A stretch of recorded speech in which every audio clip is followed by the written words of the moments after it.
السلام عليكم ورحمة الله تعالى وبركاته. نتمنى ان شاء الله تكونوا كاملين بألف خير، ومرحبا بكم مرة اخرى في كويزين غيتا.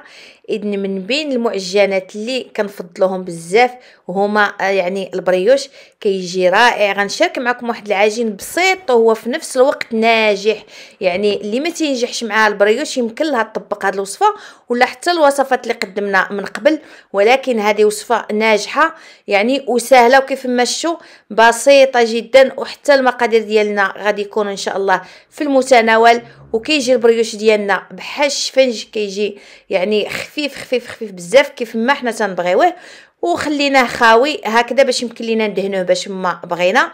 شوفوا معايا البريوش كيفاش كيجي. هنا درناه بحال شكل شهده، يعني شكل كويورات هكا.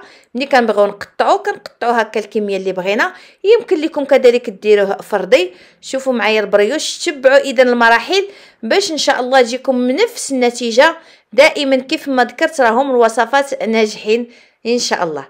اذا اول حاجه غادي نسبقوا السوائل. 2 كيسان ديال الحليب، يمكن لكم ديروا نصف الكميه، من الاحسن انا درتو بحجم عائلي. هنا كيف ما ذكرت 2 كيسان ديال الحليب يكون دافي، تقريبا واحد 300 مليلتر بهذا الشكل. غادي نديرو في الاناء. هنا دائما كيف ما تنقول ابيض البيض كنديرو، حيت ضروري الاصفر غندهنو به، داكشي علاش ضفت الملح وضفت الفاني للتنسيم. يمكن لكم تنسموا باش ما بغيتو. وخميره الخبز، طبعا الخميره الجافه استعملت تقريبا 14 غرام يعني 2 معالق. وسكر سنيده كما شفتوا نص كاس ما عامرش. وهنا ضفت راس معلقه ديال خميره الحلويات. وغادي نحرك طبعا واحد شي شويه. كيف ما تنقول دائما نجاح البريوش بصراحه، باش كان لي يعني الطرق اللي كندير انا دائما ما تكثروش خميره الحلويات باش ما كيتفش في الاخير، من الافضل.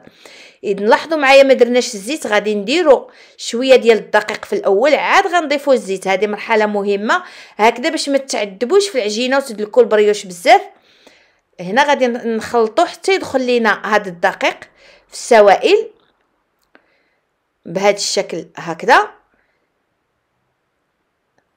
عاد غادي نضيف الزيت. لاحظوا معايا نص كاس ما كاملش ديال الزيت بعبر العنبه.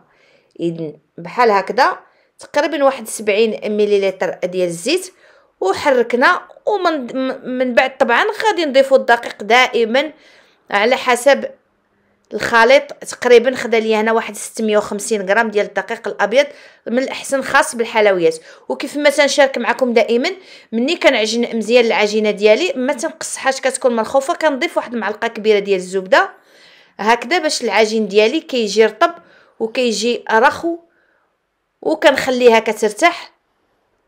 هذا هو القوام ديالها. وغادي نغطيها، طبعا ندير لها واحد شويه ديال الزيت باش ما تشققش، ونغطيها ونخليها حتى تختمر ليا واحد شي شويه، يعني تضاعف الحجم ديالها. طبعا لاحظوا معايا كيف ما تنقول لكم دائما تنشارك معكم الاثر، ما تخليوش البريوش يخمر بزاف لواحد الدرجه بزاف.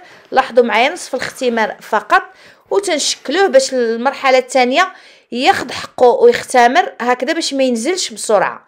حيت ملي كنخليوه كيخمر فوق القياس، راه في البلاصه البريوش ديالنا ملي كنجيو نطيبوه كينزل، يعني من بين الاسباب اللي ما كينجحش معنا البريوش. اذا كيف ما شفتوا حنا درناه على شكل شهده، يعني مربع، ديروه دائري ولا ديروه فردي كيف ما بغيتو. غادي نقطع العجين ديالي الى كويرات، غنحاول نقادهم. دائما غادي نبقى نشكل، ودائما نستعن بالزيت من الاحسن، ونحاول نقادهم. اللي كبيره كنقص منها، واللي صغيره كنزيد فيها واحد شي شويه بهذا الشكل. وناخذ الطاوه ديال الفرن باش نستف اي لاطه بغيتو. انا استعملت هذه مربعه كبيره، كيف ما قلت بغيتو بحجم عائلي هكذا باش كتختصروا الوقت وكيجي زوين بزاف. اذا كيف ما ذكرت دائما البريوش ما يخمرش، يعني في هذا البريوش هذا نصف الاختمار في الاول باش في التالي كياخذ حقه الاختمار كيجي زوين بزاف. اذا هنا طبعا راه حنا نغطيو البريوش ديالنا حتى يعاود يختمر المره الثانيه، عاد كندهنوه باش ان شاء الله نطيبوه.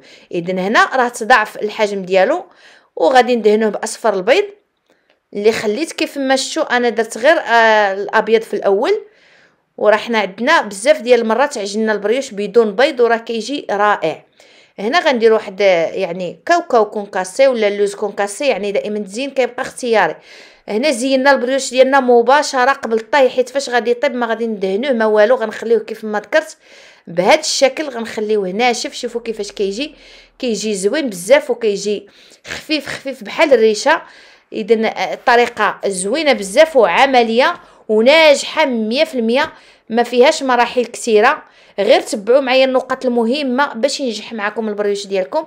مازال ان شاء الله غادي نشارك معكم وصفات البريوش وحدين اخرين، لان في الصراحه راه غير اسرار قليله ديالو واللي ما تعرفهاش بزاف ديال الناس. هادشي علاش ما تينجحش، كيجي مدقص ولا تيتفش. اذا دائما راه البريوش ناجح الا تبعتوا المراحل اللي تنعطيكم. يعني كيف ما كتشوفوا ما نحتاجش نقول لكم، البريوش كيجي زوين بزاف، كيجي اكثر من رائع. يمكن لكم ديروا فيه الزبيب في الداخل د العجين. غادي نشارك معكم بالمكسرات في البريوش لداخل ان شاء الله، وبالفواكه الجافه. كيجي حتى هو زوين، خصوصا في هذا اوقات البرد وراء السنه كنبغيو بحال هاد البريوشات. لاحظوا معايا البريوش كيجي مورق من الداخل، كيجي لذيذ بزاف، حتى في المذاق كيجي لذيذ، يعني كيتفرق بوحدو، ناجح 100%. كنتمنى يعجبكم هذا البريوش ونكون فتكم طبعا. وكيف ما تنقول دائما ما تنسوناش بالاشتراك في القناه، وطبعا تفعلوا الجرس هكذا باش توصلوا بكل ما هو جديد ان شاء الله ديال القناه. وكذلك ما تنسوناش من اللايك، هي اللي كتشجع ان شاء الله وكيزيد الفيديو القدام هكذا باش نستمروا حتى حنايا معكم. ومازال ان شاء الله وصفات كثيره غادي نشاركها معكم، كنتمنى طبعا تعجبكم.